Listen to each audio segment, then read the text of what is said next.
Is it okay if I keep it muted until I talk or you ask me a question, just so you don't Sure. hear anything? Yep. Okay. No problem. So Joseph, where did you find out about us? I think it was on the Screenwriters Facebook page, or you don't, it wasn't on Inc. Canada, was it? Because I'm in Quebec. No, it's on the Facebook page. I Yeah. must have posted on 15 different groups. Oh, okay. Yeah, I saw it on the Screenwriters page on Facebook, Screenwriters group. And where did you say you're from? Quebec? Quebec. Yeah. Where are you? Hamilton, Ontario. Oh, okay. Nice. Hello. You're right next door.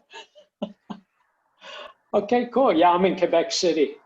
Where are you in Ontario? Toronto? No, south of Toronto, between Toronto and Niagara Falls. Oh, okay. Okay. You have to go over a big bridge. Okay. And I'm in there's 3 bodies of water where I live. Oh, yeah. Cool. So you, Danny, where are you from? I'm from Atlanta. Oh, great. And where did you find us? It was on the Facebook feed. I have so Okay. many different things in my feed, so it was up there at some point. Yeah. And you, Ramsey, where are you from? Hi, I'm up in San Francisco area, Vallejo. Oh, great. Yeah, Did you find us on Facebook too? that's right. I'm in the Writers Guild screenwriting program for military veterans. Oh, great. Yeah. And Barbara, we can't see you. Hi, yeah, no, I turned off my video for now. Yeah, I'm in Toronto as well, so, and I found out on the Facebook group. Oh, good. Yeah. Well, we're supposed to have 16. We'll see how many show up. I sent out a notice, a reminder to everybody who had registered before 5 o'clock. And then 3 or 4 people registered after that. So we'll see what happens and find out what everybody's writing. And I was just outside on my deck doing some readings on aliens, because I'm writing a alien script. Oh, really? What's Super cool. Can you give us an idea? What's your log line? You don't want to tell us, do you? I can't think of the. Well, it's about 2 rivaling football, high school football coaches. Their 2 buses are on their way to a football summer camp, and they get abducted by aliens. Oh, okay. That's interesting. So I'm reading everything about aliens and, alien abductions, and I don't know anything about football. So I got the book out of the library, Football for Dummies. And every time I ask something about football to my husband, of course he thinks I'm stupid because you should know this or something like that. I don't remember anything from high school football, and I don't watch, sports on television. You should have you should have put them on a hockey team. Come on, you're Canadian. That wouldn't have been a problem. No, I have an idea for a Shortstop Santa script. That's way down the line to do, but yeah, hockey. I've written a script, Crossing Guard Santa, dealing with schools and bullying. There's been a lot. There's too many ideas of scripts to write and not enough time. Yeah, really. It's like, what do you concentrate on? And then you kind of get into a little mind block, and then you have to take a break away from that script, and then you think of something new. Because I thought of this alien football script last year, and then all of a sudden it all came together. And then I just need to know some of the techniques. And if I had my choice of actors, I'd like Dwayne Johnson and Jason Stratham to be the rivaling coaches, because I saw a movie about them recently, Hobbs and Shaw, and they had a good rivalry between them. And there's Melanie. You got in, Melanie. And Melanie's also from Toronto, right? Well, we got our share of Canadians, huh? Yeah. Nice. I was What a having neat- a bit of technical difficulties, so I was kind Oh. of like, what is happening? My iPhone was just like updating. So I was like, okay, this sucks, you know. Oh, somebody else?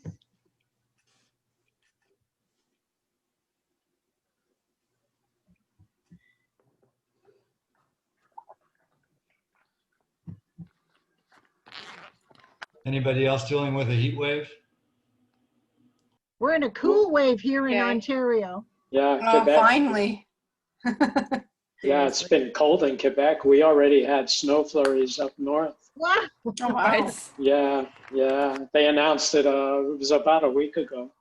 They said up north of here, they'd already recorded the first snow flurries. It's time, winter's coming. For you guys that are down south, you know, here in Quebec City anyway, we have 6 months of winter.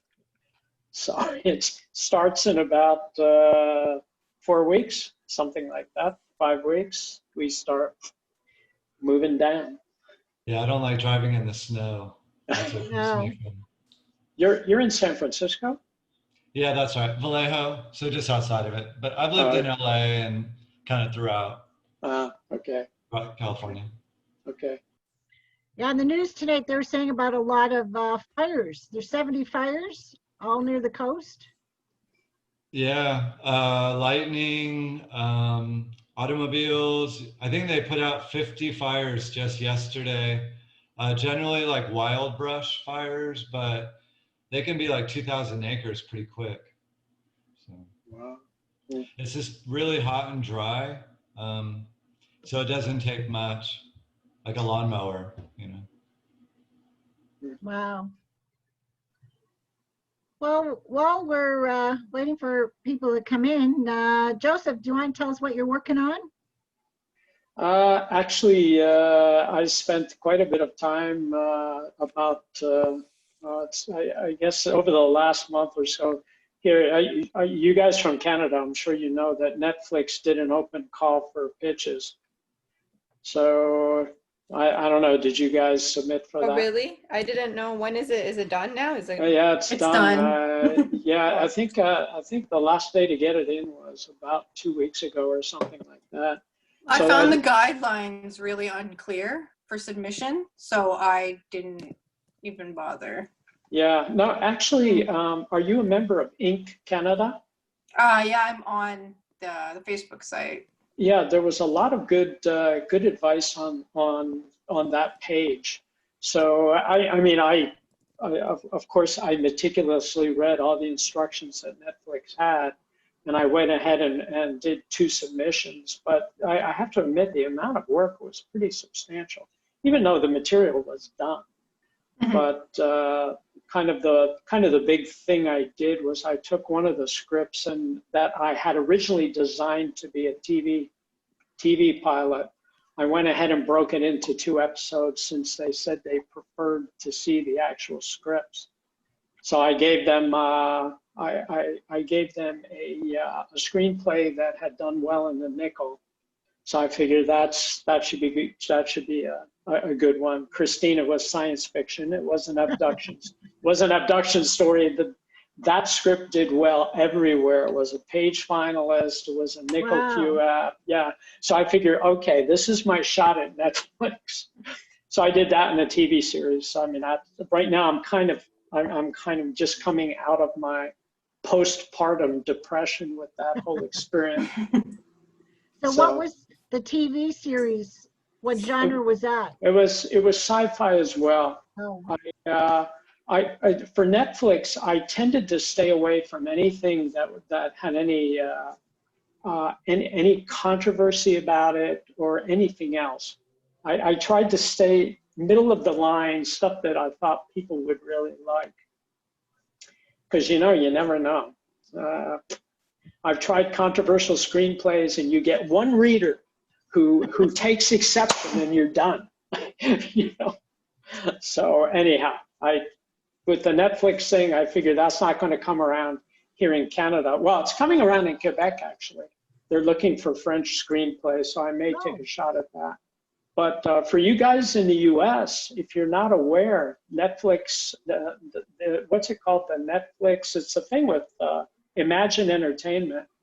That is, there's currently an open call. Yeah. So I've seen that. And like you said, kind of the list of entry, and then do you have something hot off the press, qualified through Nichols? Like I think that just helps for confidence. You could just throw something at them, but yeah, but I mean, why not? Why not? I mean, it's not like, I don't know about you guys, but it's not like people are banging my door down. So any chance I get to put something out, I go for it. I just do it. There's no point in leaving it sit on the shelf or on the disk drive. Yeah. Yeah. So Ramsey, what are you working on these days? Yeah, so I tend to bounce around genres. So right now it's like a thriller. It's basically, I'll be driving down the road or just waking up or wake up and think of something. And so I'll just have like an emotional moment where it's like, oh my God, that's crazy. And then I'll try and backtrack. Who are these people? And then try and project what's going to happen. And so right now it's like a fight to the death in the back of semi-trucks. So it's like Thunderdome. But it's a truck driver who is just kind of, is an Army vet who is just kind of trying to just keep a simple job, not make any big decisions. He's got a wound, from making decisions. So he's just trying to kind of hide out. And he ends up driving the truck and seeing people fighting to the death whom are victims. Like it's not like for a purse or money or something like that. So it just kind of engages his wound and he refuses to drive. And that puts him in the back of the truck, fighting for his life.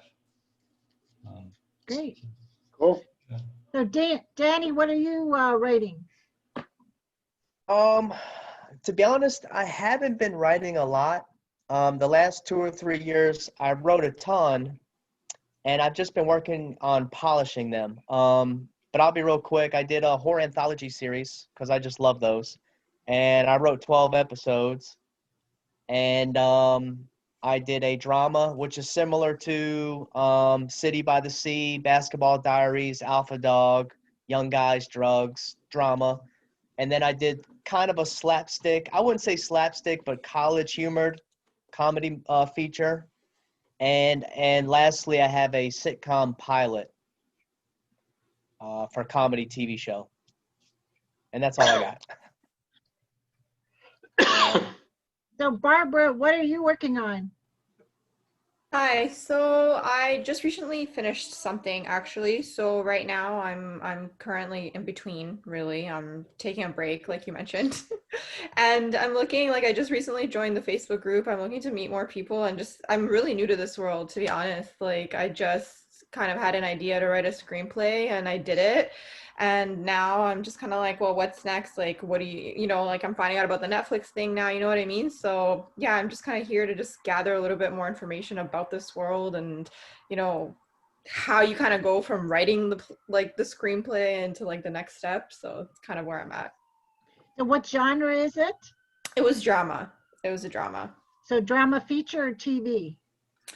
Is feature like a short film and TV is like a series? Yeah. Yeah, it's not a series. It's like a movie.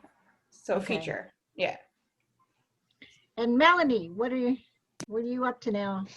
Oh, what am I not up to? That's the question. Well, I've been taking advantage of all the networking events that have been going online.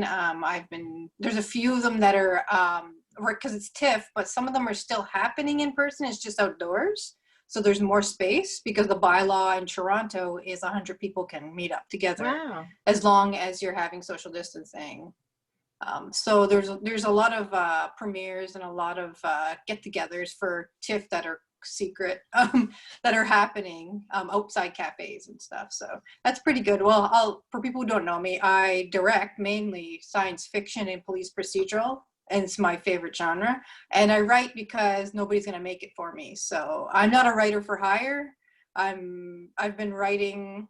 I started writing to the point where I'm editing thesis statements in university. So I've been writing. I'm more visual, so it took me a while to do the writing properly.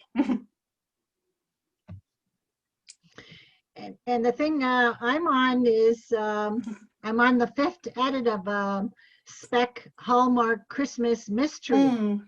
And I hope that Jason will from Vancouver will be, he said he's coming by, and he came on when I started all of these in April, and he just finished directing a Hallmark movie. What was it called? A Christmas Tree Grows in Brooklyn. And he says he's got a break right now, and he's starting directing again on the 21st. Another, I don't know if it's another Hallmark movie, but I'd like to ask him about it. Yeah, I'd like to know more about Hallmark as well, because it is interesting. It's not really my first choice, but it is an interesting avenue. Yes, I bought a webinar to watch about some writers who wrote for Hallmark and what they said about it, and how they went about it. And two of them said it in this webinar that if you contacted them, they would send you their produced script. And I contacted both of them, and they never got back to me.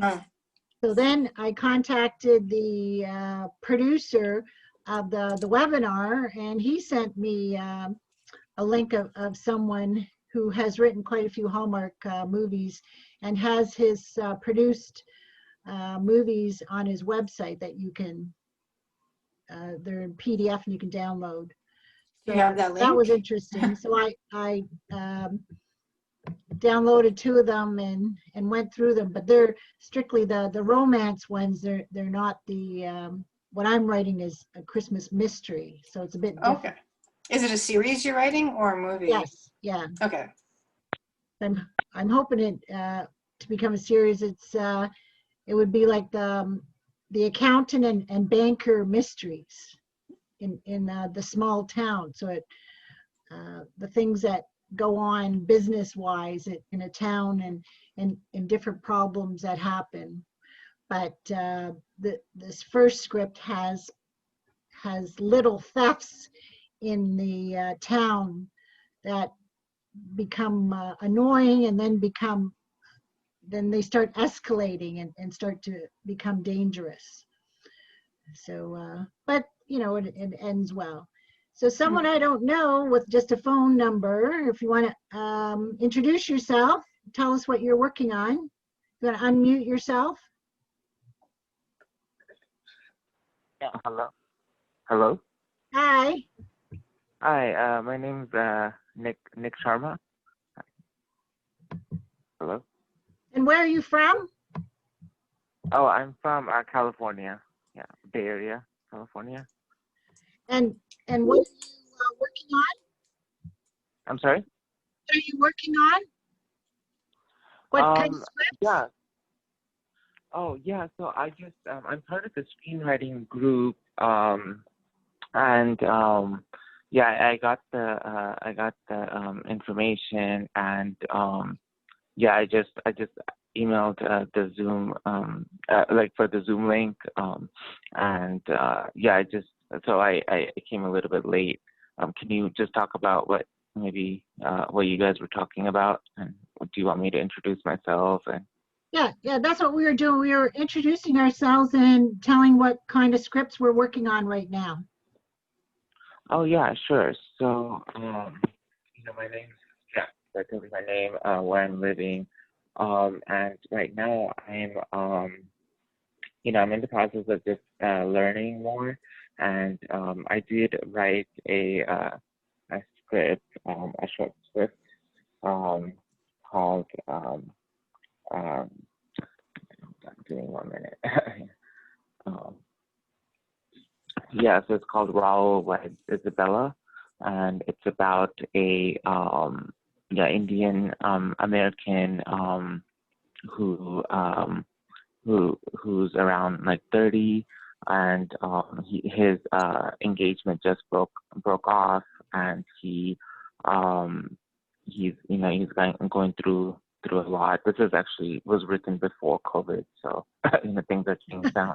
But yeah, so he was he was a bit depressed about that, but he meets a woman who's a bit older than him. I mean, not traditionally like so I mean, not traditionally that's part of his culture, but she is about like 20 years older, and so I mean it's like, and he meets her at work, and just just the cultural differences, and the differences among the age and what they're looking for. The story is about that. And stuff, yeah. So I actually wrote the script on Celtic, and so I did the program through Carol Cocker. I'm not sure if she's part of she posts a lot on the screenwriting group about her class.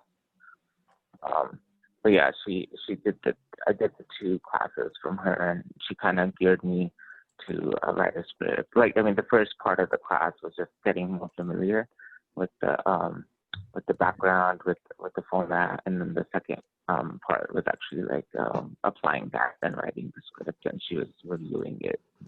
So I got that opportunity last year. So yeah, Great. so that's kind of what, and I'm kind of just building up on it. But that's but any ideas that I have during this time, I kind of jotted down, and I kind of it's more about just time. Just trying to commit the time. Good. But I mean, I like this seminar because I mean, I just want to just to kind of network, just to see. I mean, I think the biggest challenge I have is I am passionate about screenwriting, but my job is in marketing analytics, and so that takes up a lot. And with COVID, I'm help babysitting my nephew and niece, and just other stuff. Like you have to. So just committing that time for screenwriting, and I think just being involved in something would probably help me feel that I'm pursuing it. So Good. Now, if your script is finished and registered, you can post it for free on the Inktip website. And that's inktip.com. Instant.com? Inktip, INKTIP.com. Inktip, okay. Inktip. Okay. TIP. Okay. Inktip.com. Okay. So Barbara was saying, how do you register your script? Well, there's a number of ways. One of the cheapest ways is to go to the Writers Guild of America West, and you can register it for $20 US. I think it's it's more than that if you register it through the Writers Guild of Canada. You can also register it through the Copyright Office of Canada and the U.S. Copyright Office of Canada. And then you get a number, because a lot of these places and contests and that want to have a registration number and want to know where you've got it registered. They won't accept it unless you have it registered. And a lot of producers also want to have it registered, and it's good for your protection. Sure, sure. That's great. That's good to know. So, Danny, you were saying that you're revising your scripts. How are you doing that? Like, you're reading them You know, again and looking for what? yeah. So I'm just kind of. I mean, right now it's pretty No, short. this is for Danny Bryan up in the corner. Sorry, you sorry. can't see us. Yeah, this is somebody else. Okay, Uh, okay. Sure. Well, honestly, I feel like I'm done. I'm in a screenwriting group called the Southern Screenwriters Guild, and we do a table read every 2 weeks. I created a small Facebook group. I wouldn't even call it a Facebook group, but I started a small private group where we exchange feedback. So I'm in the process of doing that, just tweaking it, rewriting it. To be honest, I feel like I'm completely done with my scripts, but you can always do something. You can always tweak something here or there, get feedback. So that's where I'm at. And I have over 600 pages of scripted material, so that's taking a long time because it's not my turn every week, obviously. But that's where I'm at. If a producer said, "Can you show me something?" I would show it to them with confidence because I feel like it's there, or ready to show, I should say. Not saying he's gonna like it, but Have you turned so it yeah. in competitions like Nichols or anything? I'm real apprehensive about contests because I know they're extremely subjective. You never know who's reading them. I met a pro reader once. She was actually in one of my groups. I won't say her name, and you just never know who's reading it, and they're expensive. The costs can really accumulate fast. So I try to look for cheaper ones, but then if it's cheap, is it any good? And then the nickel, they're not going to like my college humor script, obviously. They like usually serious stuff like Forrest Gump or something that could win an Oscar. I don't know. That's not necessarily true. That's not necessarily true. In fact, with the nickel, all you need to do is make the quarterfinals. Now, I'm not saying that's easy, but if you make the quarterfinals, you get listed and you will get contacted. So and as far as just my opinion, I don't know about the rest of you, but in terms of feedback, of all the contests I've ever done, even the worst of the Nichols feedback is better than the best of the feedback I've gotten anywhere else. So for $50 for an entry, and $50 for anywhere from 2 to 6 judges' opinions or more, depending on how high you go in the hierarchy.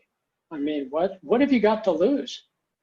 Well, one day I'll finally break down and do a contest. I did the blood list for one of my horror scripts. The blood list is a great contest and it's free. But one of my biggest fears too is, besides the everything I mentioned, is you always wonder, is it quite ready? Could I have tweaked this? Or you submit it and then an idea pops in your head and you say, why did I put that in there? So I have to make sure beyond any shadow of a doubt that it's absolutely ready. And I know you guys know what I'm talking about. Yeah, but you don't know if it's ready until somebody looks at it. I mean, believe me, everything I've ever thought was ready. So somebody has seen something and it's like, oof. Yeah. I mean, seriously, well, no, you said you belong to a group. So people are looking at it, right?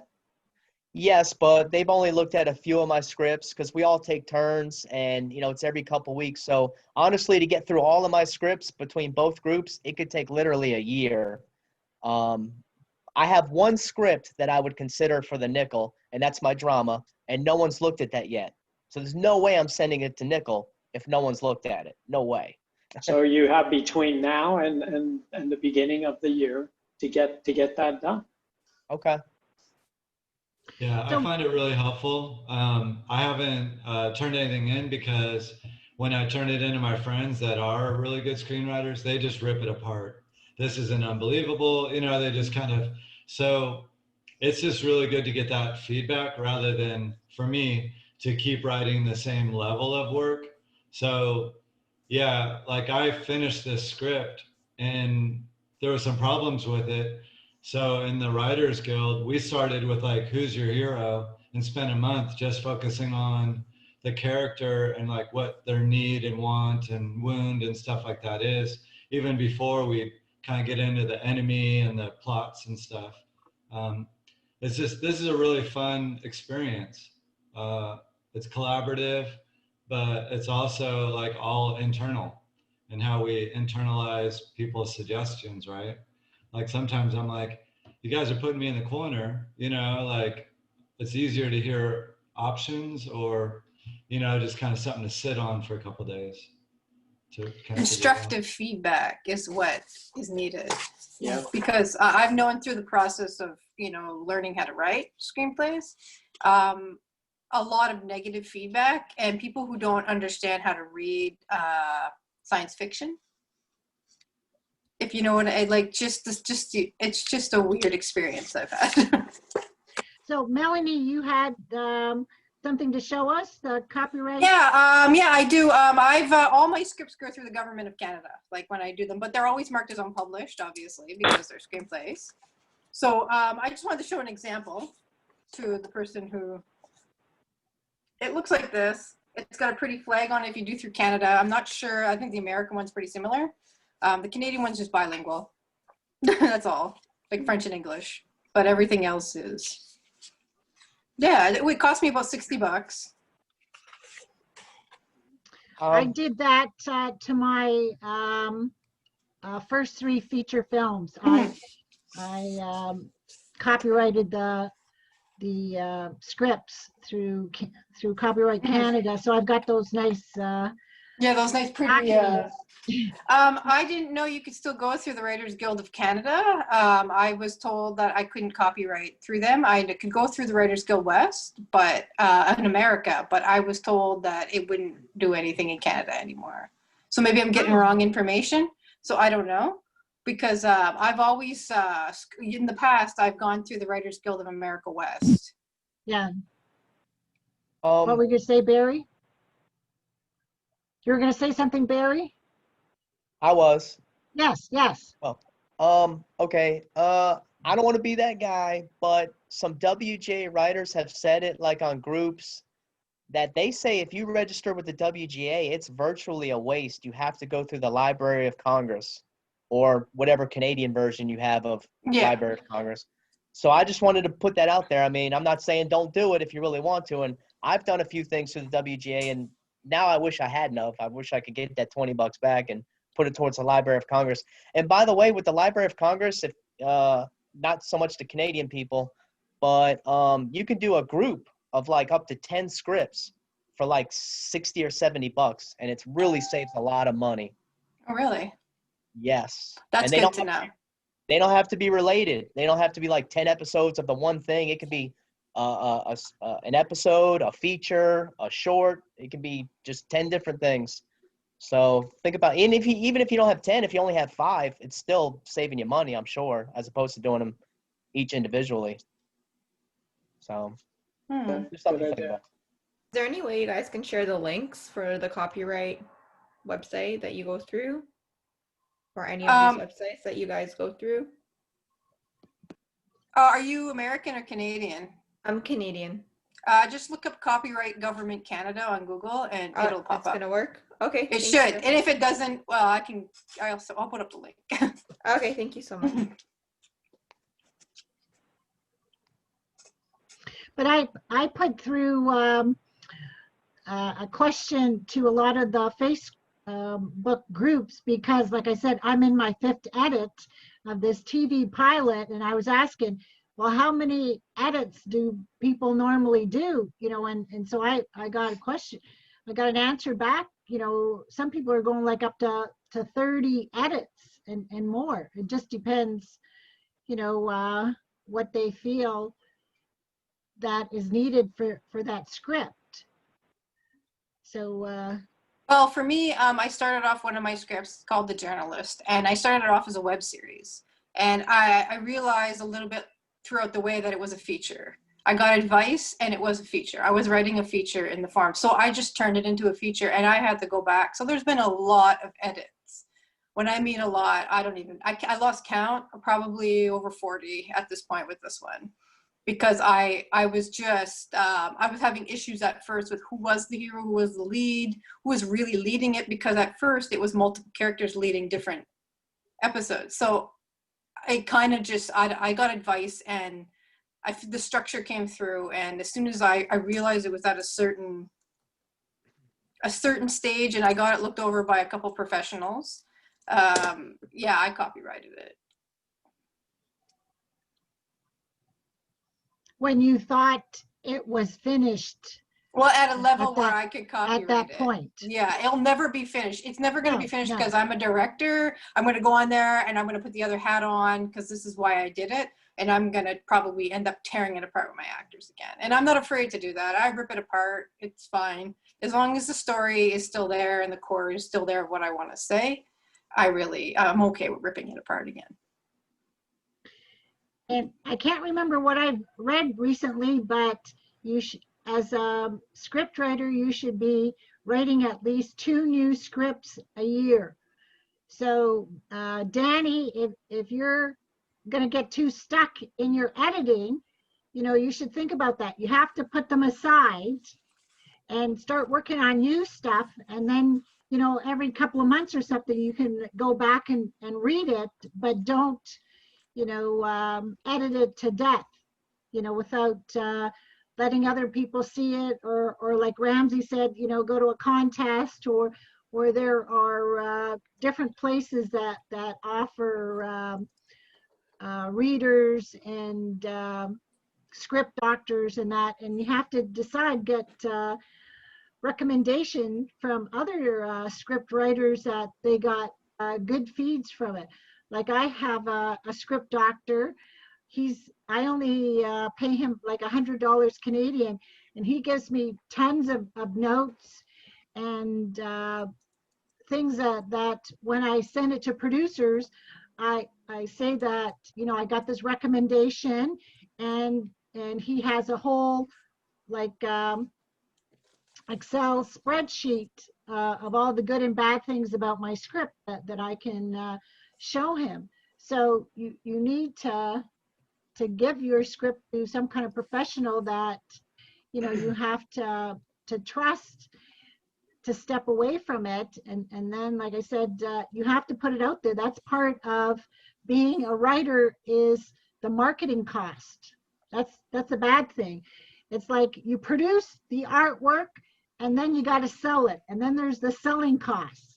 But like these days with being a writer, once you have your laptop or tablet or whatever and your writing program, you don't buy that all the time, but it's all these other marketing things that you have to keep going after to get different people's viewpoints. And also, like Joseph said, these contests that are coming up, and checking out when the new ones are coming up. I guess Netflix and there's someone else that's been having Imagine. Yeah, that's what director is that? Ron Howard. Ron Howard. Yeah. Yes. But what about any of the studios? They don't have any. Yeah, they're all doing it. NBC Universal has one. Ramsey, do you know some of them? Disney has one. Yeah, ABC. They all have internships and pro-diversity things, and but yeah, and also just trading, like Christine, you were mentioning, like sometimes I'll read someone's script, they read mine, you know who the person is, so it's easier to talk about it. So it's not just like words on a page. I don't connect with this character. You can really talk to the other person and be like, what are you trying to achieve? What do you want to see happen to this person that isn't on the page? And I think that's like the really fun part, is kind of getting it on the page and then like really taking a step back and seeing, the world's the limit. Like you can have aliens flying in, you can have, any kind of a fight you want. It's really fun. Yeah. And that's why I had a gentleman a couple of weeks ago. He had a football background, and he was also a scriptwriter.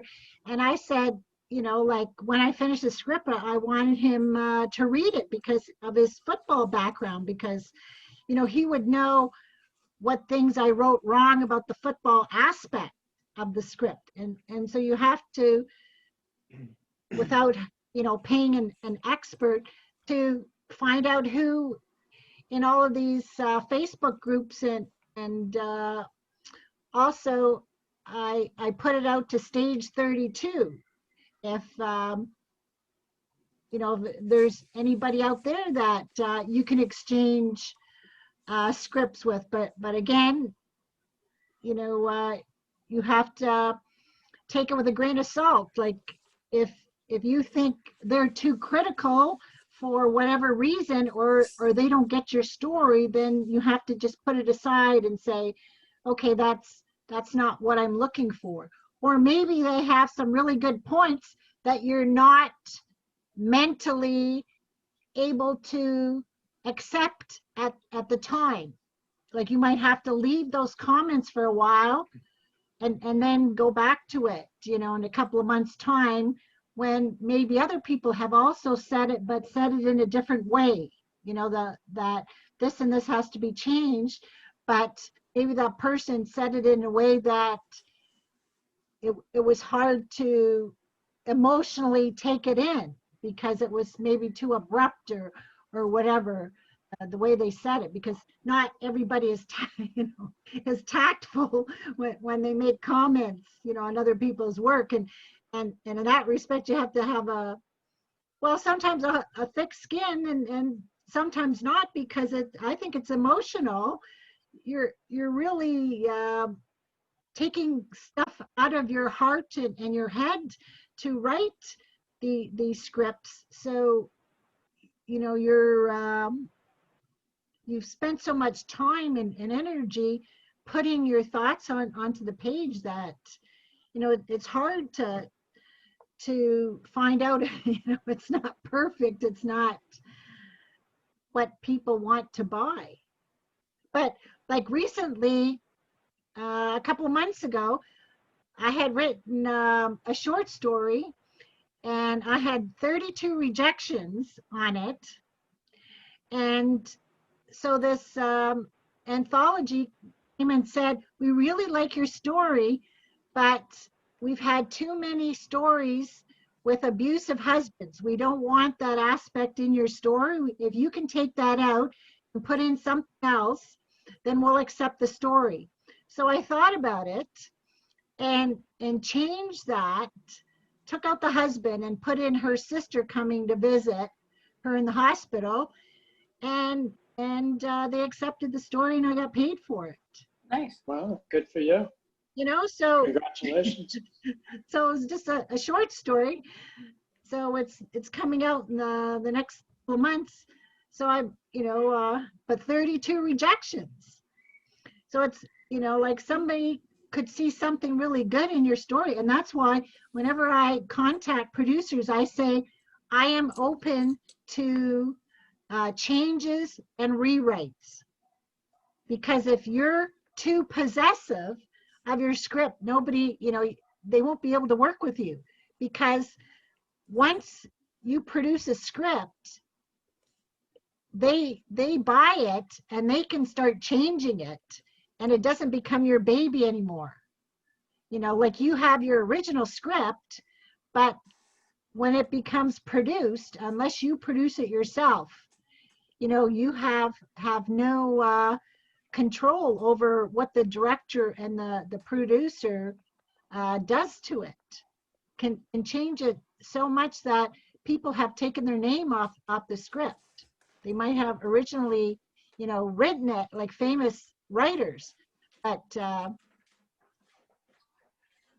they won't want their name on it because how much it has changed from the original. But they have forgotten that it's a collaborative affair with what the actors bring to it, and the director and the producer and you know, the costume and the special effects and everything.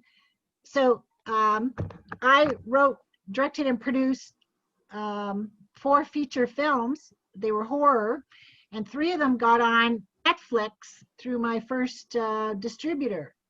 So that was a few years ago. And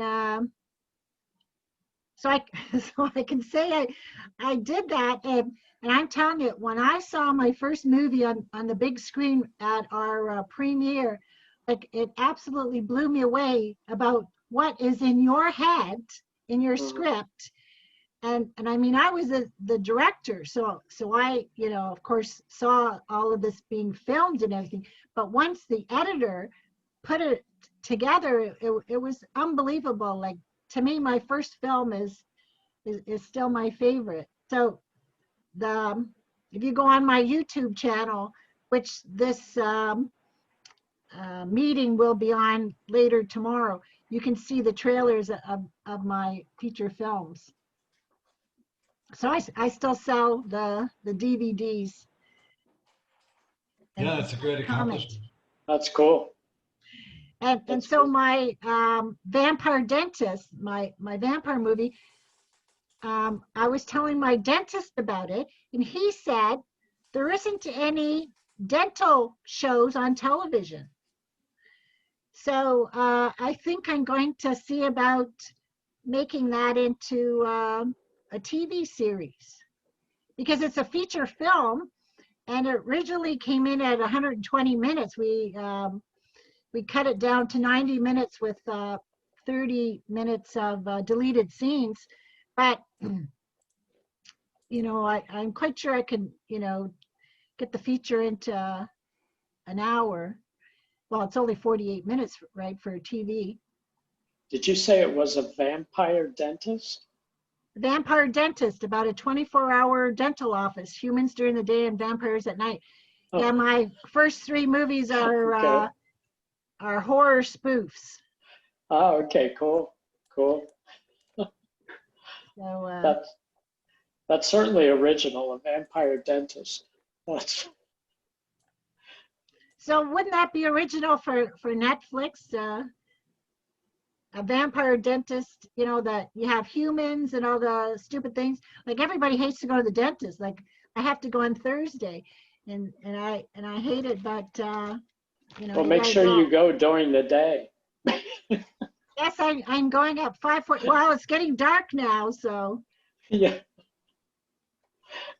So can I ask a question? Or Sure. Danny, were you going to say something? I'm sorry. No, go ahead. I'll ask later. No, go ahead. You lit up first. Okay, well, hopefully this won't take too long, because I feel like I'm changing the subject. But you guys were talking about rejected 32 times, producers. Where do you find producers or people to query? I mean, if you don't know anybody, where do you find these individuals? Somebody said something about IMDb Pro, and I tried the free trial. Oh my God, let me tell you, that was so difficult, so hard, tracking people down, thinking of movies that are similar to yours. Wow. So my question is where do you find people to query? Okay, well, there's 3 services that I register for. One is inktip.com. They Okay. have a monthly, weekly newsletter. You can sign up for free, but they won't send you, the links to the producers, but at least you can see what kind of things that they're looking for. And for a while there was a lot of calls for Hallmark Christmas movies. That's why I decided to write one. And then What was it called? Insta.com? Can you repeat the name? I'll put it in the chat. Oh, I'm not on the Zoom call. I was having trouble logging in. Yeah, inktip.com, he where I can't see. told you to I already put it post in. your script.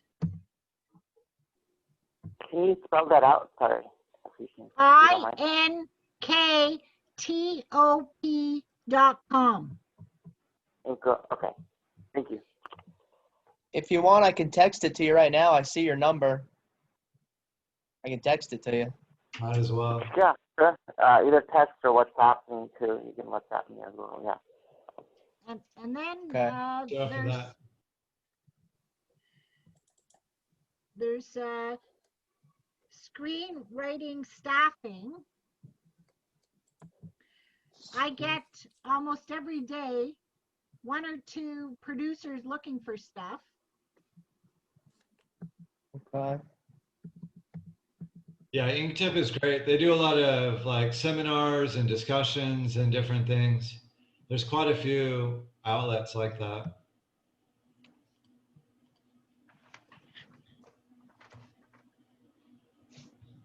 I just put them all in one folder in my email. So like if I ever want to dig up shit about drama or whatever, color, directing, you know, it's just really nice to kind of parse them all out. Do any of you use Coverfly? Sorry? Use what? Coverfly? Coverfly? No. I've looked at it, but I haven't done anything with them. Same. Have you? Have you? Yeah, I mean, it's free and they don't give you producers. It's not like that. But there's a lot of cool little links on it. And there's this thing called Coverfly X where you can exchange feedback with people. Of course, you don't know these people. Yeah. And you can earn tokens.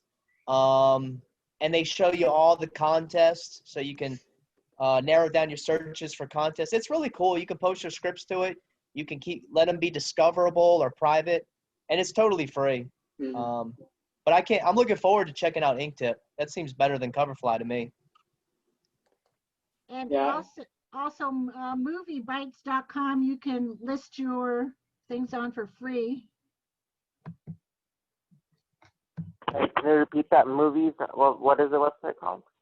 Moviebytes, BYTES.com.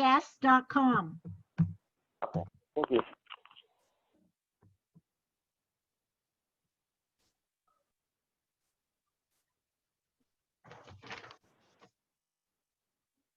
I put a link on the chat. If you guys are interested, you can use criteria to whittle it down.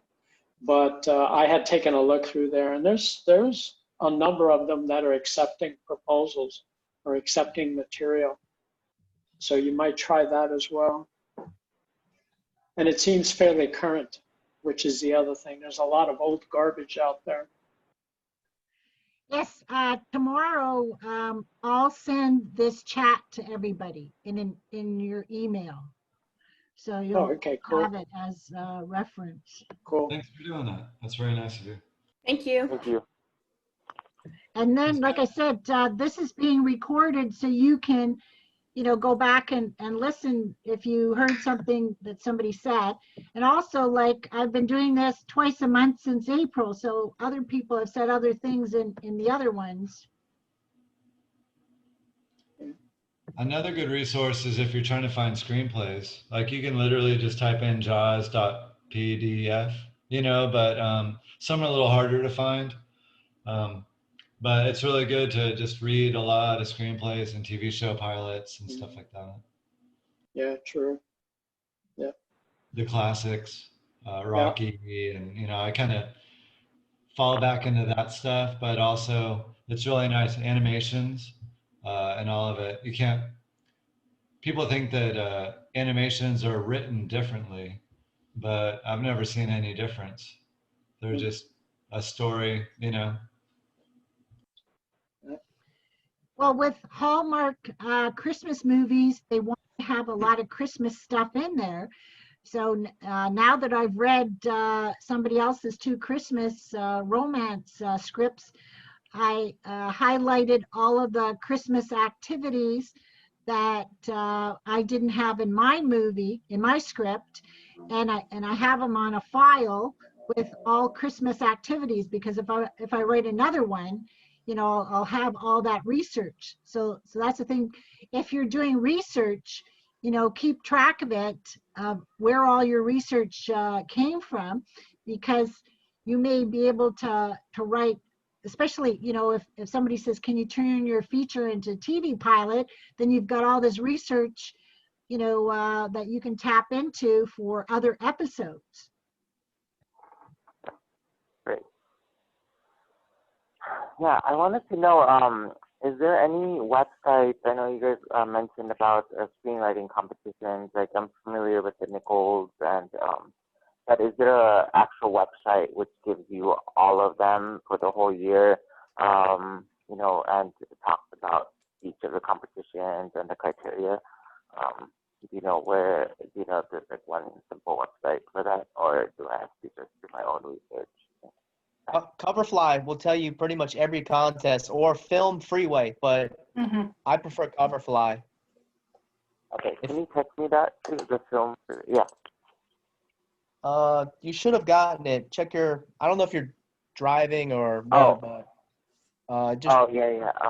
I'll text the second one. Thank you. Did you see it? Do you see it? Let me check. Yeah, I got the Ink Tip Movie Bites, right? Yeah, Movie Bites I got. Yeah. Yep. You keep scrolling down. Yeah. I got Ink Bites for the screenwriter, staffing, Coverfly, and script regulation. Yeah, Coverfly. And I sent you some photos of my toes just for good measure. Okay. Thank you. Yeah. So that should.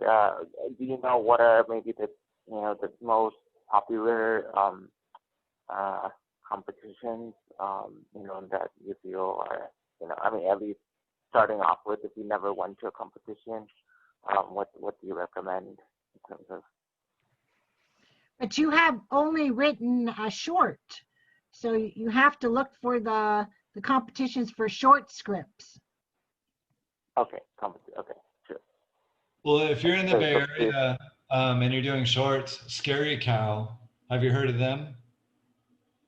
Yeah, they're actually pretty close to me in San Francisco. Yeah. I worked with them for years doing audio and producing and stuff. So, yeah, Scary Cow is really good. And then on Facebook, there's a lot of like screenwriting groups. And so just kind of, seeing what other people are doing. But I wouldn't be afraid to do really small ones. Like I see people killing it, in the small, like San Antonio Film Festival, like if you get a laurel, you get a laurel. Like that's cool. It's all about building confidence. Well, yeah. Is there a website for short films, like at least initially to start off with, or Coverfly should have that? Coverfly.com. Yep. Just narrow down your searches. Just make it specific to what you want, and a whole list of things will come up. Usually every contest has a wide range of things: features, shorts, horror, comedy. You'll find your category. Another thing you might want to consider real quick is being a minority. There's a lot of competitions or fellowships looking for minorities. Sometimes they'll waive your fee. I see it all the time. So I would look into that. I mean, if it's free, you never have anything to lose. Yeah. I mean, I'm more interested in. I know Netflix has. I'm Indian American. My parents are from India, and I was born here in Santa Clara. In the Bay Area. I'm pretty close to Netflix actually, which is nice. I'm only 10 minutes away from the headquarters. I mean, I've noticed that on Netflix they have a lot of these movies out, like shows like Sacred Games, and there's a few other ones that are kind of a combination, like a hybrid of English and Indian, and so I'm kind of interested in something like that, just because I have that cultural background that I can write about, that I know, and also my own experience. So I mean that's what I mean in terms of like a minority point of view. I think that's something I might be interested in for my next script. Yeah, it's all about conflict. Just creating that conflict in the story, whether it's family members or lovers, whatever. Yeah, thank you. Yeah. Ramsey, if you guys don't mind, can I ask you real fast? You said you were in a group for veterans. Yeah, that's right. So the Writers Guild of West, America West, they do military veterans annual writing program. So you just go to WGA and you'll see it. And so, I'm in like month 2 or 3, maybe month 3 of it. And you're teamed up with working feature and TV writers, and they just help leaps and bounds, and they just kind of just throw shit at you. Like Motherland, Fort Salem, one of the guys is doing that TV show, so I watch like the season of that, and it's good for reference too, right? Like if like I produced a DJ game show for like 15 years, so I really connect with game shows and that kind of multi-camera productions, live productions and stuff like that. And so yeah, I think it's just but yeah, if you're a military vet, I would go over there, and it's all about just really honing your voice. And so like they did the most people ever. They have 101 people going through the program right now. It's usually like 50 or 60. Um, so they don't want to leave anyone behind. But yeah, I think the thing that I read the most with like new writers is a lack of conflict or strong characters. And that's the stuff I deal with. You know, it's like, who is this person? And what are the stakes? Who gives a shit, right? Or maybe it's too easy for the protagonist. That's something I run into where it's like, you know, John McClane, he comes in there, kicks ass and leaves. Really showing that they're navigating in each scene and there's dilemmas and they take the wrong road every time until they learn. To me, that's like the secret sauce that I aspire to translate onto the page. Cool. Yeah, I'm gonna check all that out. Thanks.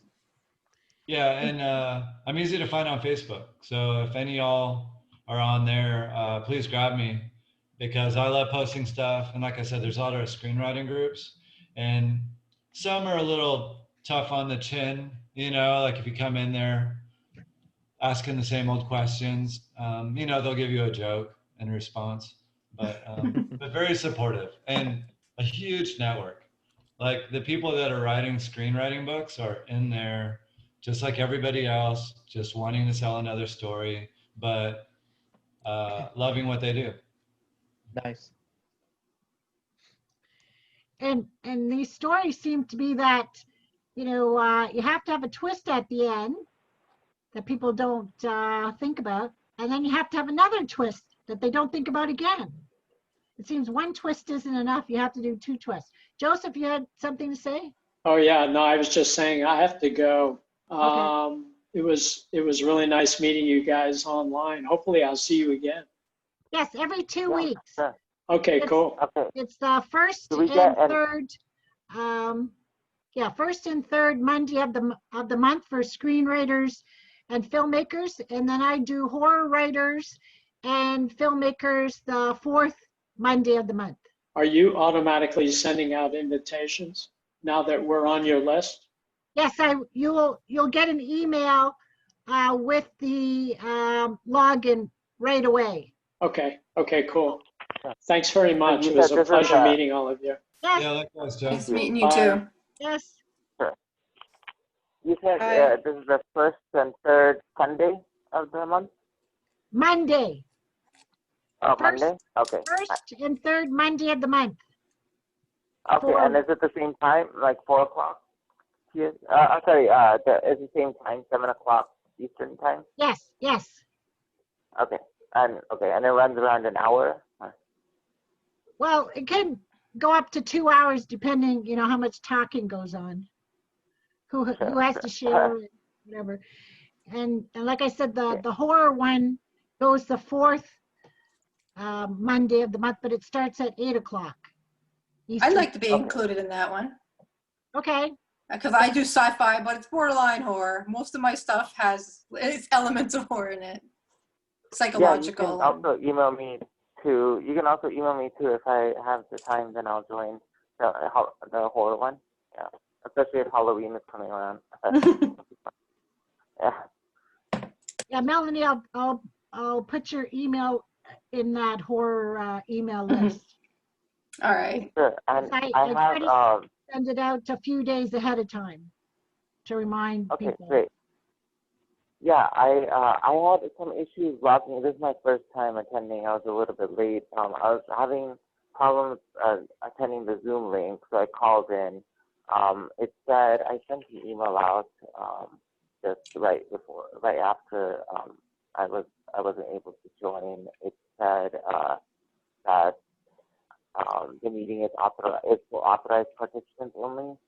So yeah, so I just joined it through the phone I think you call. just need to make sure you put in the same email address, and then you got to just sign into your Zoom account, is what I found. Yeah, I did. Yeah, I did. But I don't know why. Yeah, I wasn't able to. Make sure, are you using a cell phone? Make sure your apps are all updated, because that's what happened to me. It just like, oh, you have to update your Zoom again because it needs to be updated and Oh stuff no, I'm like using that. my laptop. I'm Oh, using okay. my laptop. Yeah. But yeah, I mean, maybe I could do like a trial or something, like, you know, like closer to the next session before, just to see if it works. Yeah. Because the next one is Monday, the 21st. Monday the 21st. Okay, Yes. great. And it's 2 weeks after that. Okay, so I'll jot that down. And I'm in California time, so it's 4 p.m., right? Yeah, it'd be 4 p.m. your time. Yes. 4 p.m. Okay, great. I have to head out, but Okay. I'm looking forward to your email. So yeah, if you can just send an email reminder, yeah, and the new login, that'd be great. And yeah, Great. I'm looking forward to meeting with you guys.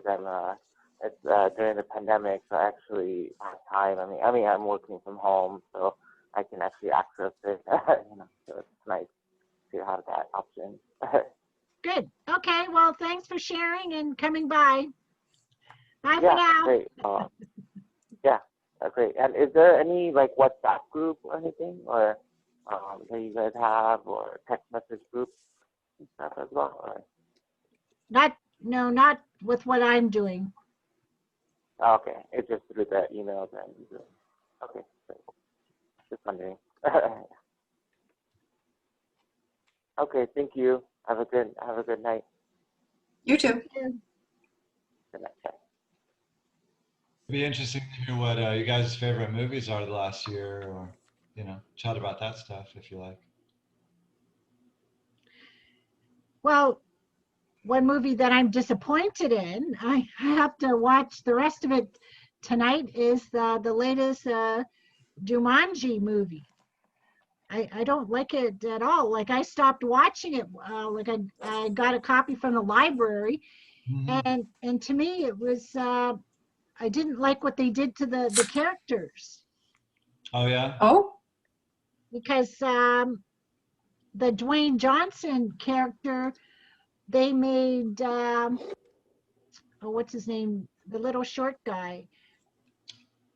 Right. Yeah, well, what about it? What didn't you like about that? Because he's Evan. talking and acting like that character and not like how he was, normally. Oh, so The Rock didn't act like, yeah, what's his name? Like the character in the game, he Yeah. acts more like Danny DeVito.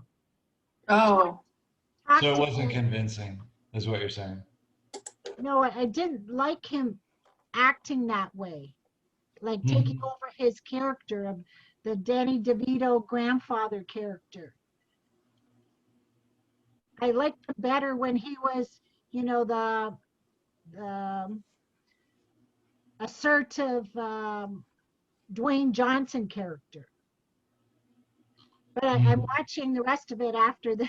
Just to say, I watched it to see, because I'm trying to watch all his movies to get a sense of his acting and his voice for writing my Alien script. Yeah. Ashton Kutcher is somebody that I do that with. I'm a bit different with my writing. My influences are from like north of 60 and the X-Files still to this day. So I'm way back in the 90s, and I've just been catching up on, I've been rewatching series like that. Like, I've been going back in time for more stuff. Besides that, I've been watching DuckTales, the new DuckTales, with my nephew. So it's kind of fun and stuff like that. So just going back in time a little bit. Yeah, vary it up.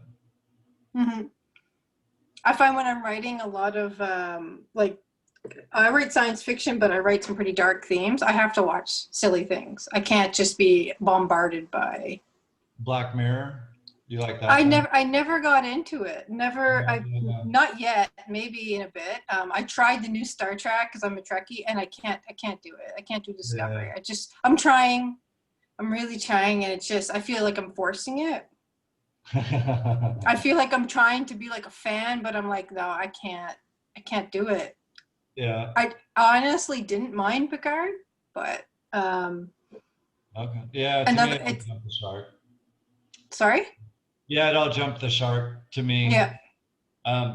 Kevin Hart is the guy we were just talking about, short black man. Mm. Yeah. And he's a tough pill to swallow for some people. And that's how some actors are, right? They're just kind of playing something and you just don't like it, or too campy or whatever. A little bit of Kevin Hart goes a long way sometimes. He can be a little annoying. But I actually kind of enjoy him in the movies because I don't take it too seriously, but I never liked his stand-up. So go figure. Right. Yeah. But, oh, you were going to say something, Christine? Well, like I said, if I had my choice of actors for this script, be Dwayne Johnson and Jason Stratham, and I watched them in Hobbs and Shaw, which to me is supposed to be an action movie, but there was so much comedy in it that I didn't like that aspect of it. To me, there was too much comedy that I would have liked it more action. So it's like, are they making these family movies more comedic and not as much action? You know, that I'm wondering if that's the trend right now. So again, should you change your writing to be that? Because I want my alien movie to be more action, a little bit of comedy, but not as much as there was in Hobbs and Shaw. I want more surprise. I don't like, it's kind of like when they start saying like they're introducing new characters into shows, I don't want to know until the show airs. I don't want you to even promote like you've got this new actor or anything. I just want to be totally surprised. I don't know. That's just me. Even with like when they introduced what's her name as Doctor Who, the newest Doctor Who, I said, surprise everybody. Don't be announcing it ahead of time. Just come in with a bang, because it just was annoying. That's just my perspective. I miss this element of surprise.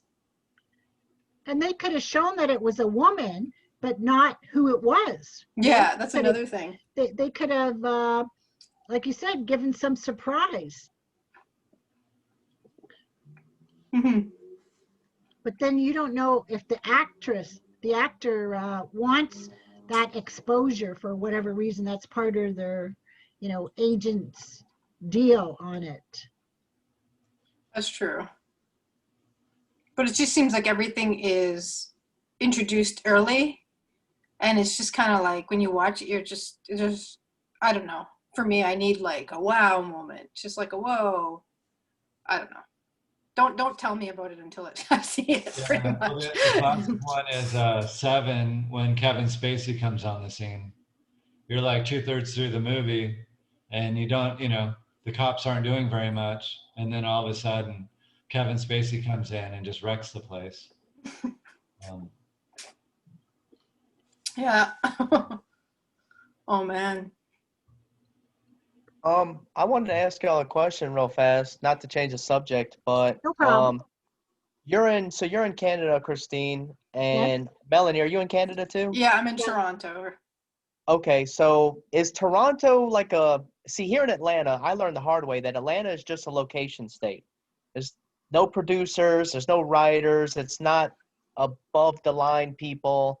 It's all coming from LA, and they just film it in Atlanta for tax purposes. So as a writer, you can't network at all. And I'm jealous of Ramsey in California because he's in the networking capital of the world.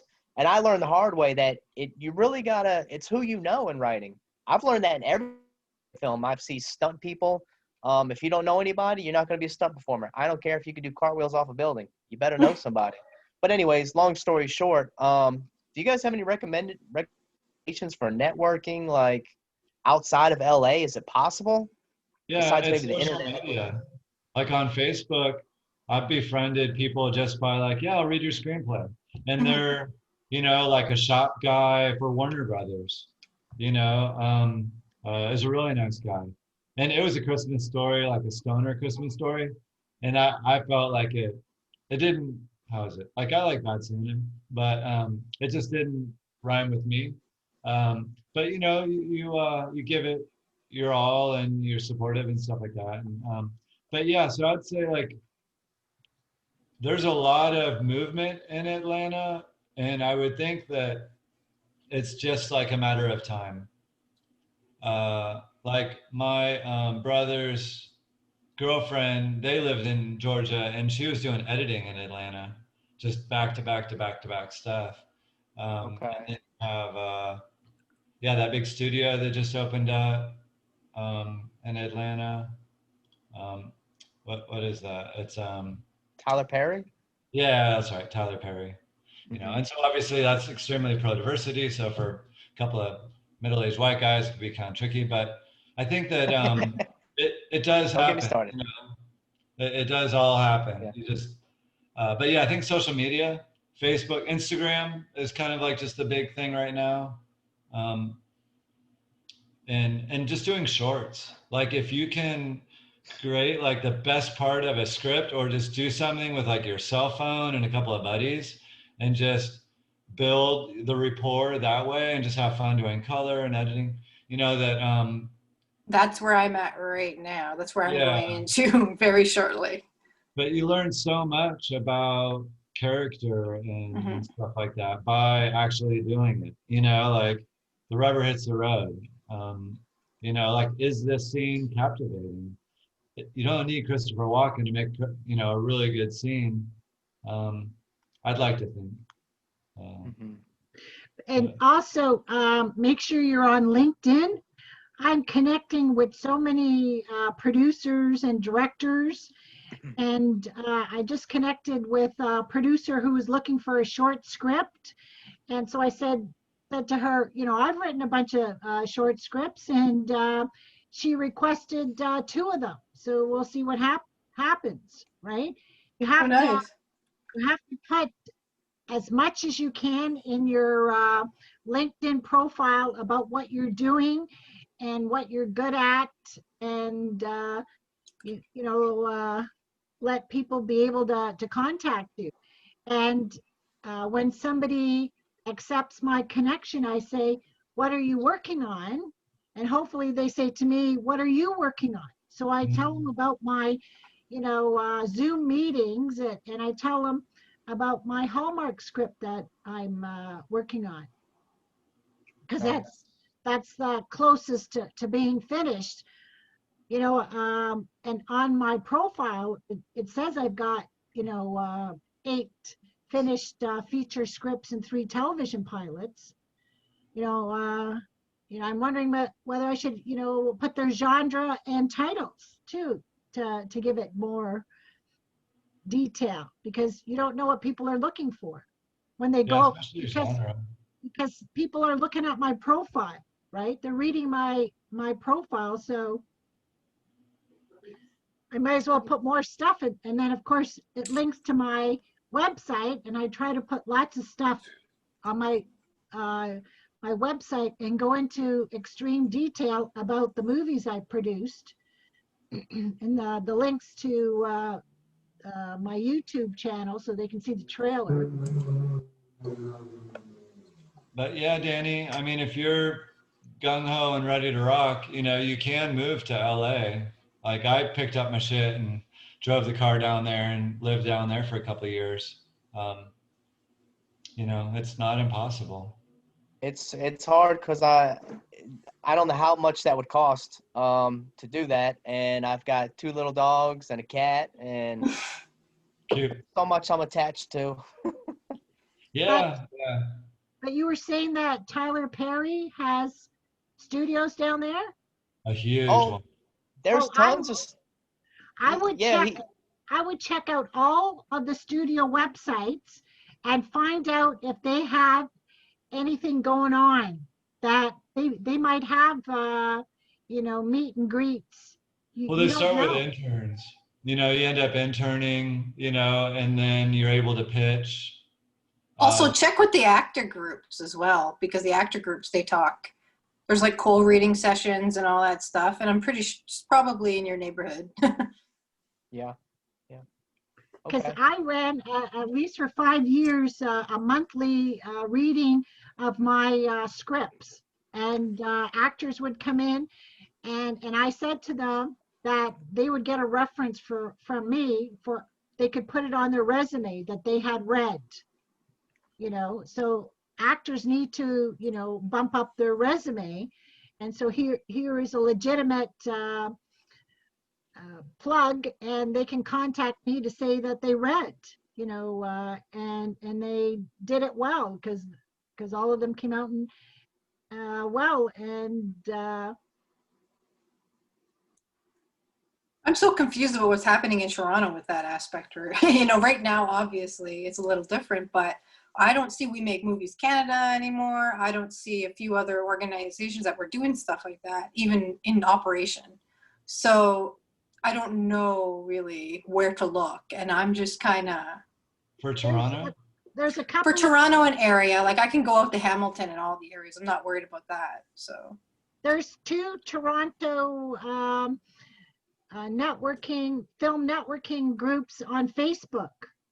Mhm. And one just had a meeting not too long ago, an outside meeting. Which ones were they? Was it Toronto Co-Reads? Is that one of them? No, I'll send them to you. Yeah, because there's one about with Toronto newcomers, and then there's the one that I know the gentleman. He's director of photography. I'm just gonna get out a full screen and look at it. I have so many Hallmark questions that we could go on to like midnight, so I might just email you.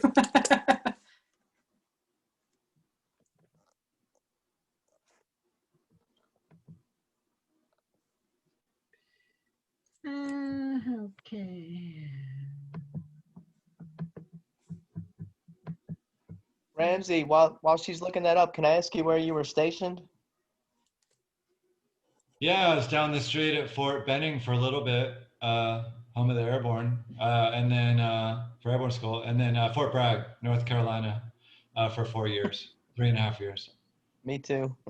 Okay, yeah, I was 92 to 96, so the Clinton years, but I didn't go to Somalia, Bosnia, or Haiti, but that's what was going on at that time. I was in a signal unit, but worked on Humvees and 5-ton trucks. Nice. So yeah, I had a pretty good thing going. And then yeah, lately finding everybody on Facebook, which has been really nice, just to reconnect with some really good people, yeah, so you were at Bragg? Yep. Yeah, I went to Airborne School too. Went to AIT at Fort Lee, Fort Bragg. I was a parachute rigger, and I was like you. I did one contract, and I was ready to move on. And I'll be quick. I wanted to transition into the reserves, but wherever I wanted to be stationed didn't want my MOS, and it got confusing. And what do I change my job to? Which unit? And I'm like, this is supposed to be fun, and I just walked away and never looked back, and kind of regret it. Wish I would have done the reserves, but it is what it is. So It's something that we Melanie, live with, yeah. Melanie, Sorry? I put it in the chat. The Oh, names of Give me the one sec. groups. Yeah, Danny, glad I got you on the Facebook. Okay, I'm in the first one. I don't know about newcomers. Do I qualify as that one? I don't know. I joined that group, and I posted it in about this meeting in there. Everyone's Okay. What were you gonna say, Ramsey? I think everybody's a newcomer, unless you're, for me, Robin Williams was always like my favorite actor, so he's passed away, but like, unless you're Robin Williams, running things, you're a newcomer. Oh, I just thought a newcomer to Toronto, like, and Oh, right. Yeah. I think to the industry. But yeah, do you guys diversify? Like, like Melanie, are you editing? I've done so many different positions. Yeah. It's from AD to product. I was a production assistant for a long time out in Vancouver. I mean, I've moved from coast to coast in Canada. So it's an interesting experience, just seeing how things work. And It helps with writing, right? Oh, amazing. I like to write my stories in the locations where I am. Like I write Toronto for Toronto, Vancouver for Vancouver sort of thing. So when I was living out in Vancouver, I wrote my first script, which I put it on. It's kind of like that third script, I call it, that will be made the third. But it was quite an experience writing at night in Stanley Park in BC. If you know Vancouver, it's just really, I still remember every road in that city. Like, honestly, like from like, I was living, oh man, I've lived kind of really close to Vancouver. I've lived on almost to Richmond, but not quite. If you know this area, it's, no, and then I've just lived all over Vancouver too. I worked as a PA and did 23 films, like big shows out there as a PA non-union, which I can't believe I did. To this day, 23 of different ones. And it was a lot of learning experience to be on set. Yeah, and it was just a different world.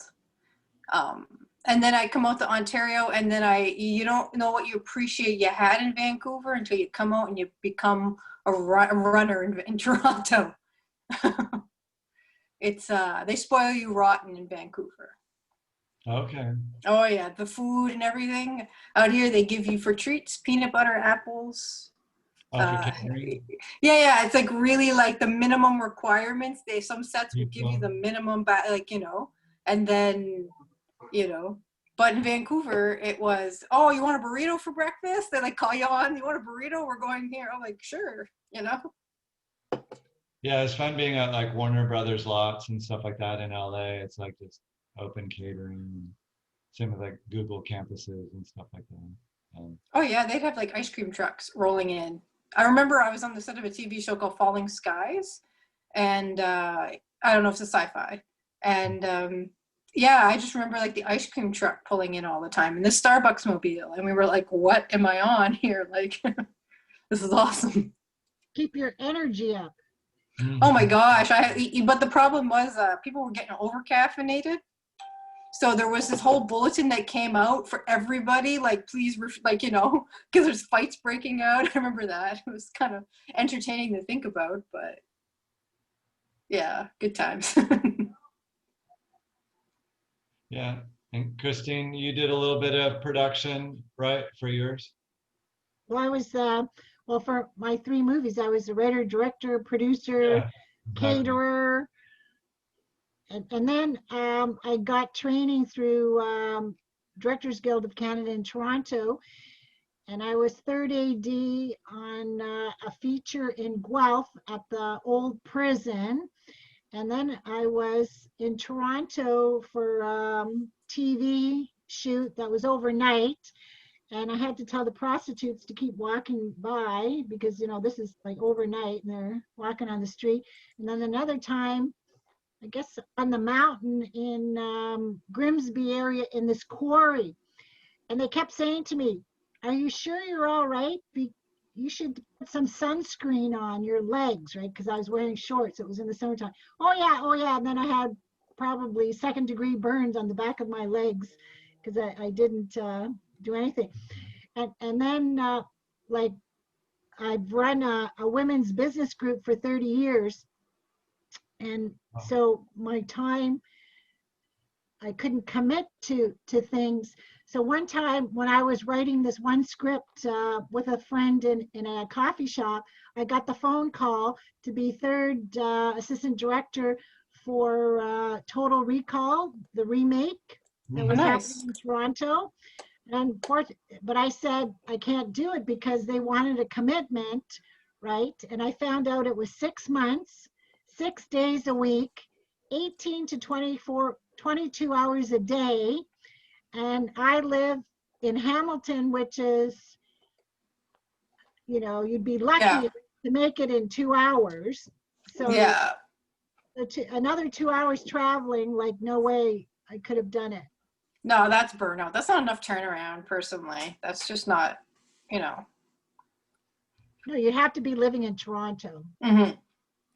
and not Yeah, they were Toronto. just filming Matrix in San Francisco right before COVID, so like February, March, and even to be an extra, you had to commit to like 30 days of being available just for all Oh. the follow-up shoots and continuity and stuff like that.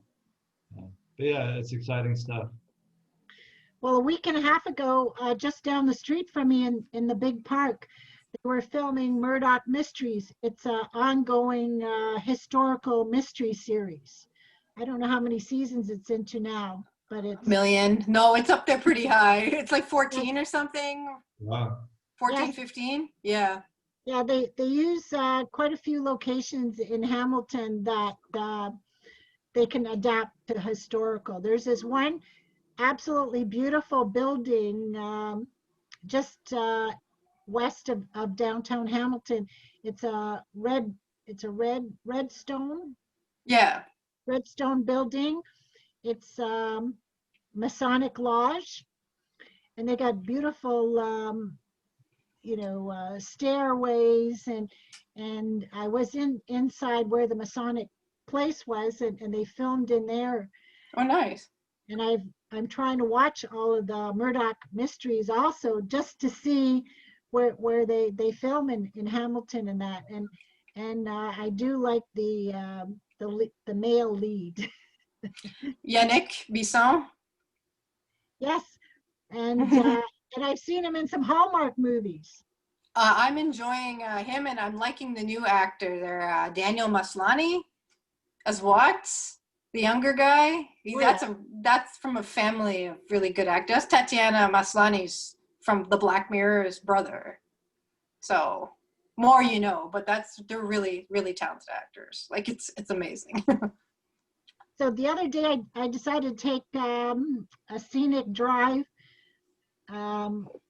So for Toronto's waterfront is in the south. Our waterfront's in the north because we're at either end of the Lake Ontario. So I was going along, and then I see all these pylons. They're all filming someplace right at the water's edge. But of course you don't know who's filming and what. And I had tried to check out the Ontario Film website to see who's filming where, but they weren't saying what. And they're not saying, they used to say on the Hamilton film website, but they're not doing it because I guess with COVID, they don't want people to, to just show up kind of thing. Mm. Yeah, gawkers. Well, that show's pretty big internationally too. Like there's like conventions for it now. It's like pretty big internationally. For Murdoch is insanely huge, like internationally. Like I was talking to people about it, and that's the first show people usually recognize in like the young fandoms is Murdoch Mysteries. Wow. Yeah, because well, honestly, what else is coming out of Canada right now? We have a few, but nothing is. I mean, certain niches, kind of like Heartland and stuff, but I don't really know of anything that's that big at this moment. Yeah, Motherland, that's in Toronto. Is it Canadian or is it American produced? Yeah, American produced in Toronto. Okay. Well, there's a lot of them that are American produced. I mean, you can go back to the X-Files, which everybody's like, it's a Canadian production, but it's just American funding, because mostly Vancouver. Yeah. Oh, okay. Yeah. Yeah. But you also see it, like I watch a movie and then I watch all the credits to see where it's, and also they use a lot of Quebec. You show the province of Quebec logo because it seems they do a lot of editing in Quebec. Yeah, the editing and translation and probably maybe some kind of tax credits. Oh yeah. I never thought translation, but maybe they're making it into French versions. Mm-hmm. Well, there's always the different language categories. Yeah, so French would be most likely Montreal. Yes, yeah. And maybe Toronto as well. I know some translators from here too. So closed captioning is a big deal in French, I guess.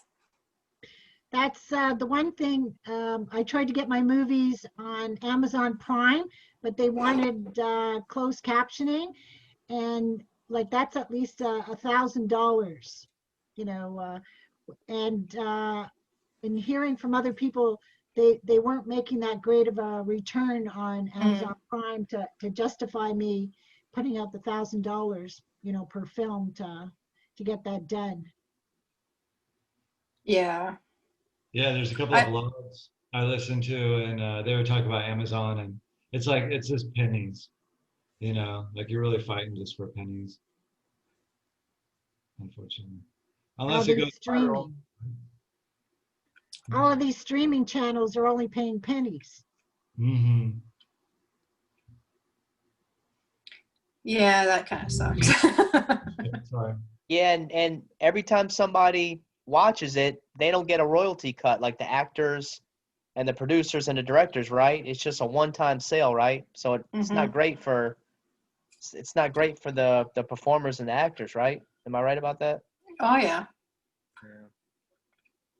But That's then I'm why pretty again, sure I'm pretty sure the unions and guilds are getting on that really hard because of all the online content that's happening right now as well.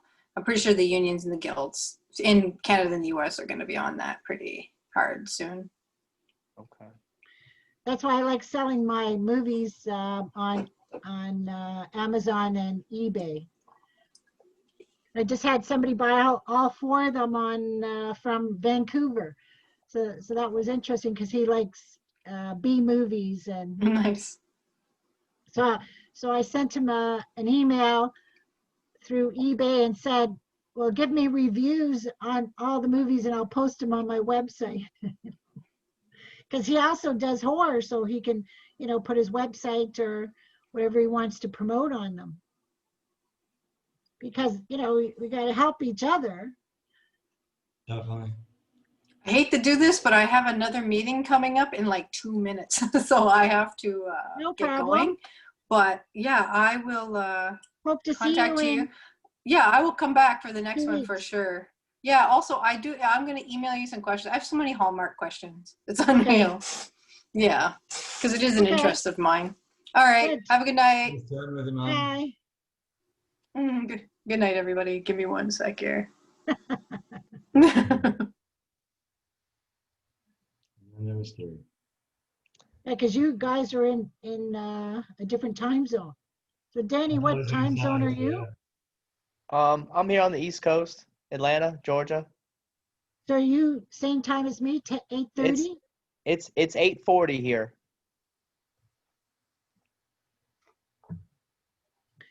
Oh, one of my clocks is 8:36, but it's probably slow. Now, Ramsey, you're 4 Pacific. something. You're Yeah. 3 hours different, so 5 something. Yeah, 5:40 more or less. Yeah, I'm just dealing with the heat. It's like 100 degrees in my room. Oh no. Yeah, I need to kick on the AC, but it's just a little loud, so I tend to just kind of suck it up. But yeah, screenwriting's a lot of fun. I feel like I think you were mentioning earlier, you know, just the drive to get as many stories done as you can, you know, like Danny too. Like this morning I woke up and it was just like a really awesome moment of like a mystery whodunit. And it's just fun to write it down on a Word doc, give it a title, throw it in the folder, you know, and if I want to kind of come back to it, I will. But keep charging on, you know, with the story at hand. But you know, you just never know when someone's going to say, "What other works do you have?" You know, like with Danny, it's like, yeah, keep polishing. You know, if you want to work on the new one, you know, sometimes it's kind of what is it, like pulling the sword out of the stone, right? Like it's like, this is the story I'm ready to tell the world. You know, sometimes they're so personal, you know, that it's kind of hard to share.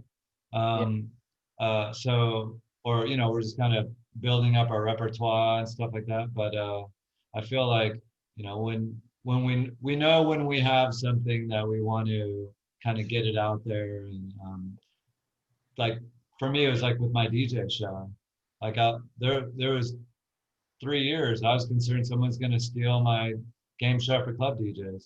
And then just talking to my friends, they're just like, fuck it, dude, just do it, you know? And so we shot it with like, you know, the cameras that we could get at public access. And then we kind of built up production value over the years and did it at festivals with like 25,000 people and stuff. And Wow. but it was always self-financed. I could get some sponsors, but it was just labor of love, and I saw the joy I was bringing to others. You know, DJs always want a chance to prove themselves. You know, so a game show just seemed to work in their favor, and, keeping it fun. But yeah, you know, and same with screenwriting. It's like, I really want you guys to read this. You know what I mean? And I am kind of naturally that way, where it's like I love sharing. I know what's coming back is going to be a little bit of a sting, you know, but having been in the military, it's like you have to have thick skin. And producers, you know, like you were saying, Christine, they're gonna come at you with something. They're gonna be like, yeah, your character's name's Drew or whatever, right? Like it's gonna be Paul because my cousin's name is Paul, you know, or whatever. Like it won't even make sense. It's just they're gonna change the title if they want to, you know, they're gonna ask, yeah, instead of cream pie, what else can he enjoy eating when he's stressed out, or, you know, nonsense, you know, stuff that they have a spin on. But yeah.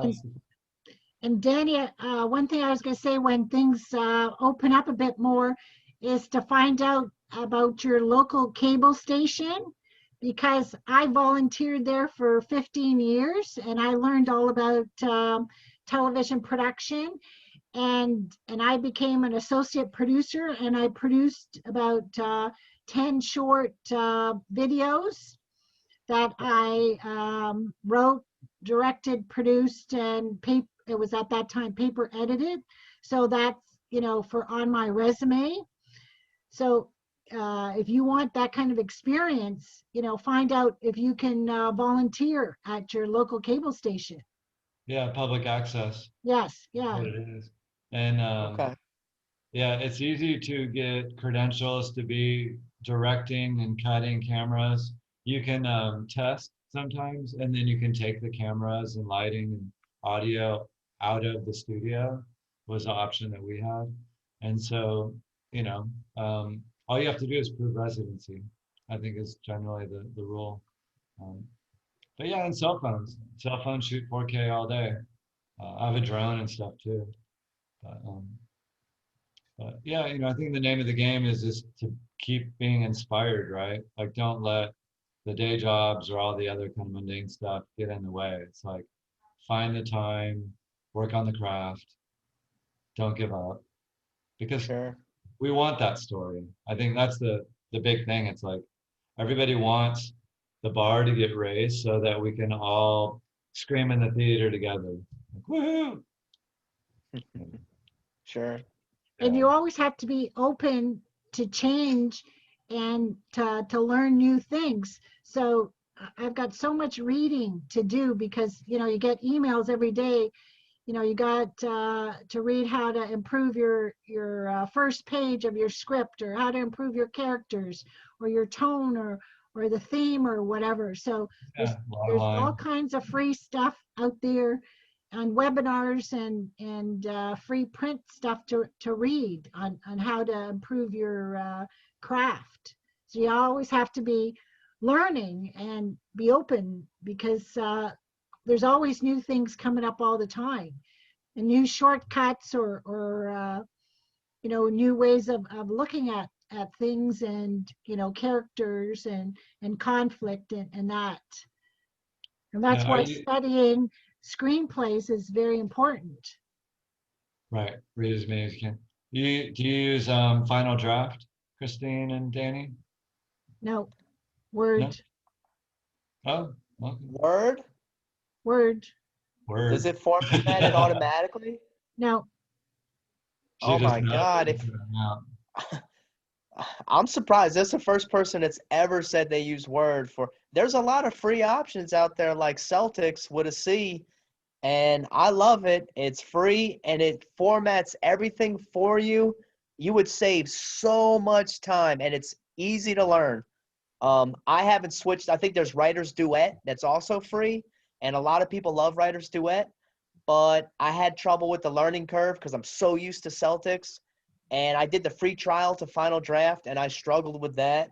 I know Final Draft, they say it's the industry standard, but that's kind of like if you're collaborating, right? Because if I save my screenplay as a PDF, which you should always send it as a PDF anyway, they don't know what I wrote it on. No, no, Right. no.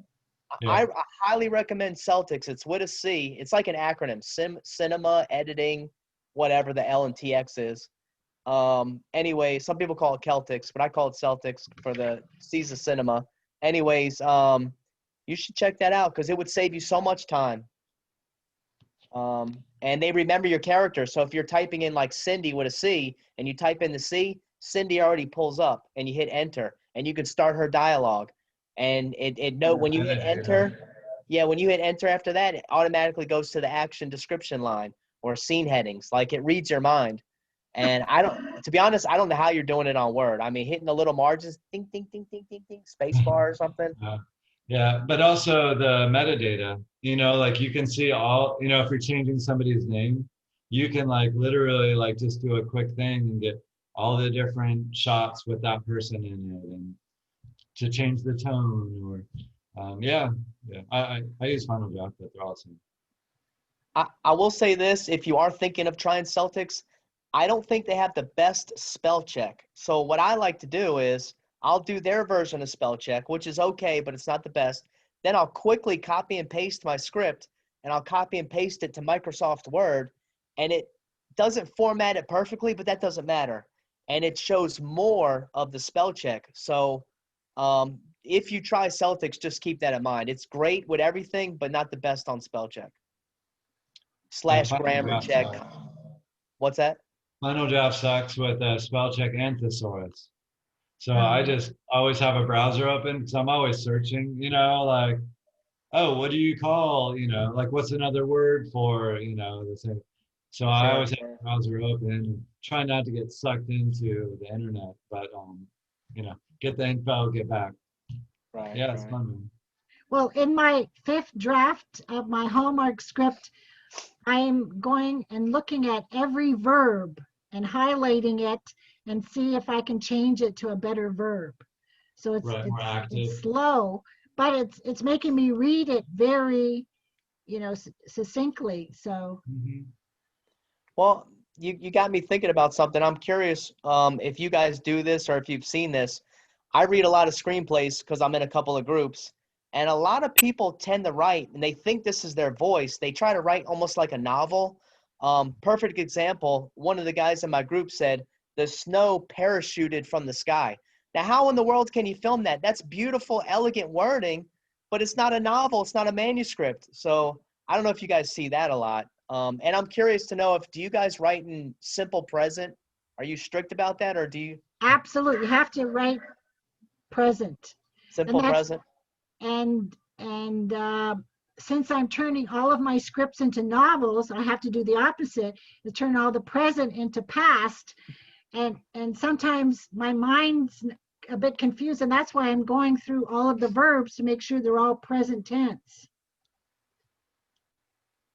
Simple present, like you said. Yeah, it's funny you say that you're turning. Huh?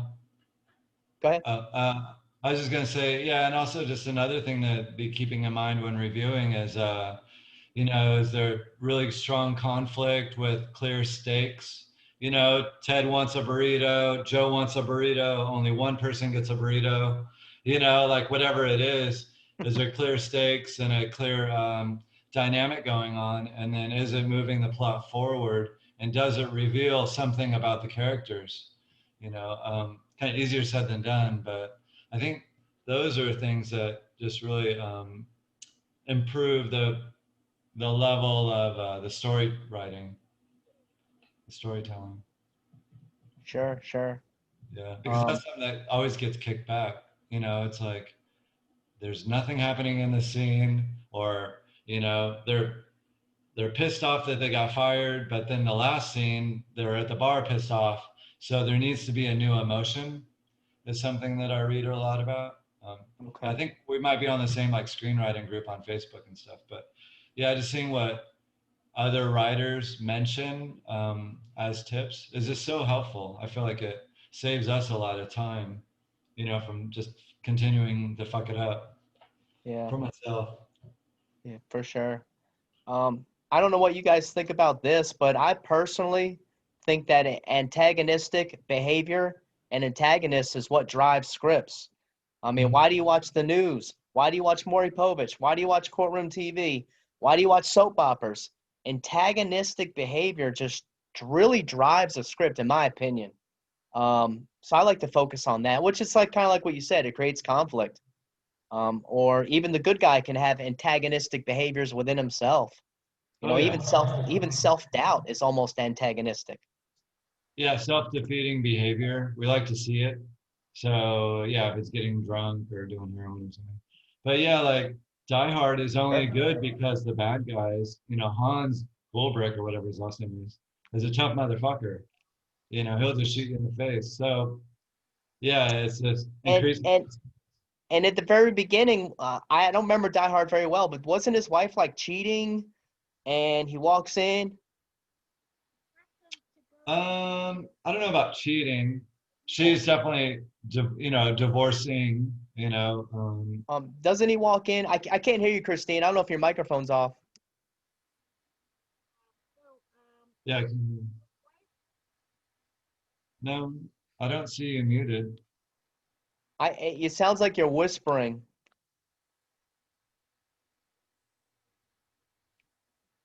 Yeah. No, I got nothing. Because there's a mic mute, so maybe the volume. Yeah, sometimes you can go into your own settings and change the there's the microphone for the going mute. out. Yeah. There's the sound, there's the receiving sound and the outgoing sound, and you can alter both. I had the same problem in my last group, but I don't remember how I fixed it. 'Cause I'm not, If you go to mute, there's a little chevron, if that's the right word. Looks like a private, since you're in the army. But yeah, maybe just something got kicked. but you can hear me, right? Yeah, clearly. Okay. I'm sorry. Yeah, we can't hear you, Christine. I don't know why. But anyways, when the main character walks into his house, doesn't he see the toilet seat up, and then he catches the guy in the closet? I mean, her having an affair is like so it's like antagonistic behavior. It's drama. Yeah. Anyways, I don't want to get off on a tangent, but Yeah, I don't I remember find it that part. I find it very interesting when I write. Mm-hmm. Nothing. I think it means I got to go start screenwriting. 6 o'clock.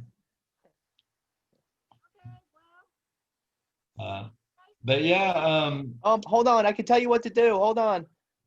At the very bottom of your computer, you see where it says mute, and there's a little arrow to the right of the mute. Click on that little arrow pointing up. Yeah, you're right. It looks like a private thingy. Tap on that arrow, and then audio settings is at the very bottom when it pulls up options. Or microphone at the top. Yeah, maybe that. Try either one first. And if you click on audio settings, it's got output level and input level. Both got to be high. Do you see it? It's always the worst. I'm an audio video engineer, so it's like it, literally my shirt says, "Have you tried turning it off and on?" Is that better? Yeah, there you Yes. Oh, yeah, it was right down. It went right down the microphone. Happened to me one time too, and there's no explanation why it happened. are. Ghosts, Anyway. aliens. Yeah. Gremlins. Oh, don't you see my background? I'm in space. Yes. Very convincing. Maybe I'm an alien. I think we all are. But yeah, super fun. So yeah, I'll catch up with you guys in 2 weeks. And, 2 weeks? Yep. Yeah. For sure. Okay. See you guys in 2 weeks. Great writing. Exactly. Thank you for your time. Bye, guys. Bye.